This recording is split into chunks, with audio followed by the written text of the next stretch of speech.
Los que querían dormir, no por cansancio sino por nostalgia de los sueños, recurrieron a toda clase de métodos agotadores.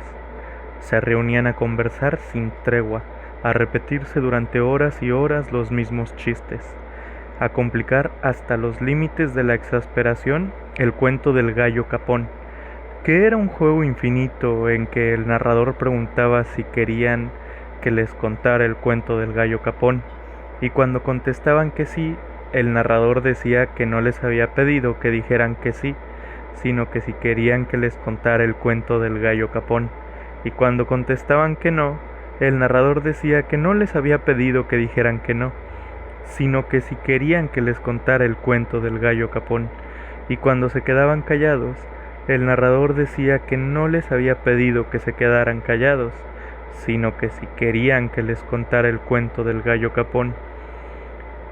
Y nadie podía irse porque el narrador decía que no les había pedido que se fueran, sino que si querían que les contara el cuento del gallo capón, y así sucesivamente, en un círculo vicioso que se prolongaba por noches enteras.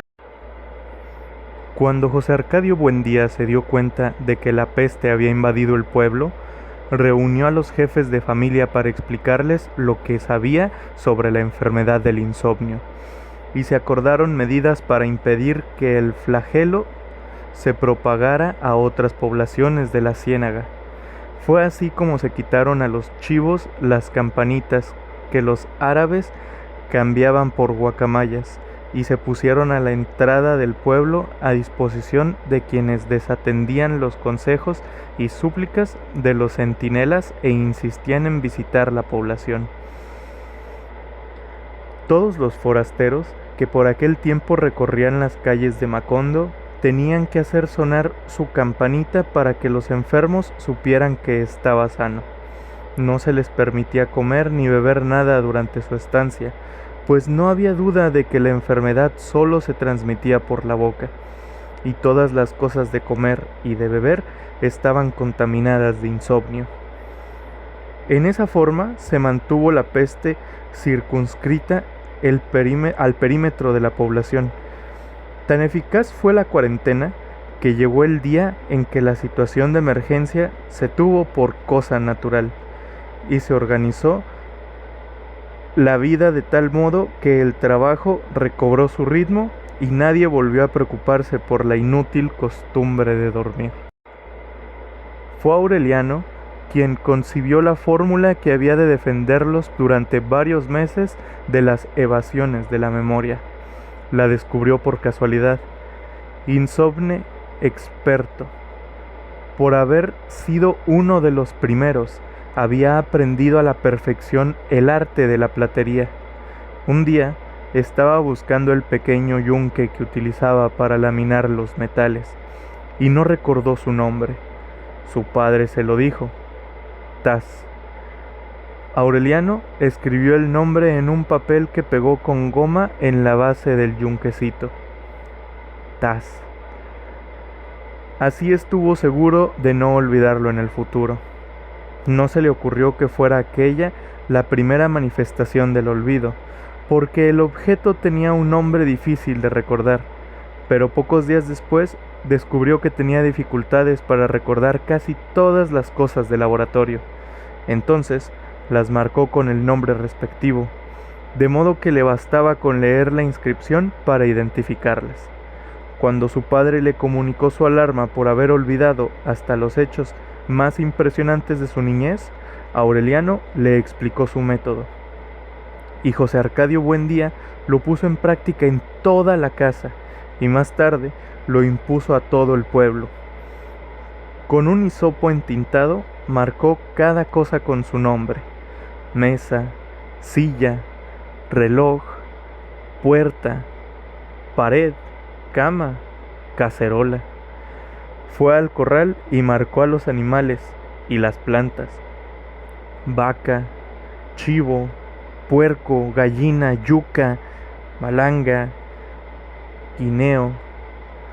Poco a poco, estudiando las infinitas posibilidades del olvido, se dio cuenta de que podía llegar un día en que se reconocieran las cosas por sus inscripciones, pero no se recordara su utilidad.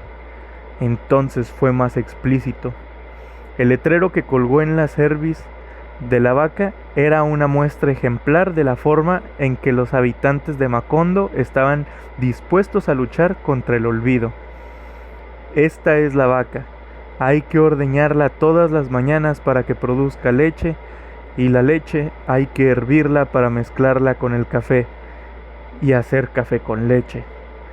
Así continuaron viviendo en una realidad escurridiza, momentáneamente capturada por las palabras, pero que había de fugarse sin remedio cuando olvidaran los valores de la letra escrita. En la entrada del camino de la ciénaga se había puesto un anuncio que decía Macondo, y otro más grande en la calle central que decía Dios existe. En todas las casas se habían escrito claves para memorizar los objetos y los sentimientos. Pero el sistema exigía tanta vigilancia y tanta fortaleza moral que muchos sucumbieron al hechizo de una realidad imaginaria, inventada por ellos mismos, que les resultaba menos práctica pero más reconfortante. Pilar Ternera fue quien más contribuyó a popularizar esa mistificación cuando concibió el artificio de leer el pasado en las barajas como antes había leído el futuro.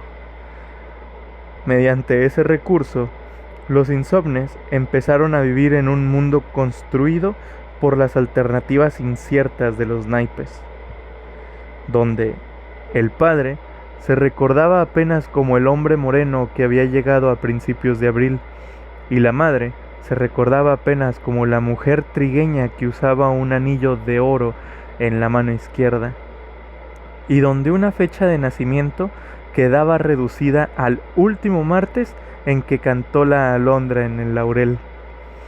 Derrotado por aquellas prácticas de consolación, José Arcadio Buendía decidió entonces construir la máquina de la memoria, que una vez había deseado para acordarse de los maravillosos inventos de los gitanos. El artefacto se fundaba en las posibilidades de repasar todas las mañanas y desde el principio hasta el fin la totalidad de los conocimientos adquiridos en la vida. Lo imaginaba como un diccionario giratorio que un individuo situado en el eje pudiera operar mediante una manivela, de modo que, en pocas horas, pasaran frente a sus ojos las nociones más necesarias para vivir. Había logrado escribir cerca de 14,000 fichas, cuando apareció por el camino de la ciénaga un anciano estrafalario con la campanita triste de los durmientes, cargando una maleta ventruda amarrada con cuerdas y un carrito cubierto de trapos negros. Fue directamente a la casa de José Arcadio Buendía. Visitación no lo conoció al abrirle la puerta y pensó que llevaba el propósito de vender algo, ignorante de que nada podía venderse en un pueblo que se hundía sin remedio en el tremedal del olvido. Era un hombre decrépito, aunque su voz estaba también cuarteada por la incertidumbre y sus manos parecían dudar de la existencia de las cosas. Era evidente que venía del mundo donde todavía los hombres podían dormir y recordar. José Arcadio Buendía lo encontró sentado en la sala, abanicándose con un remendado sombrero negro, mientras leía con atención compasiva los letreros pegados en las paredes. Lo saludó con amplias muestras de afecto, temiendo haberlo conocido en otro tiempo, y ahora no recordarlo, pero el visitante advirtió su falsedad. Se sintió olvidado, no con el olvido remediable del corazón, sino con otro olvido más cruel e irrevocable que él conocía muy bien, porque este era el olvido de la muerte.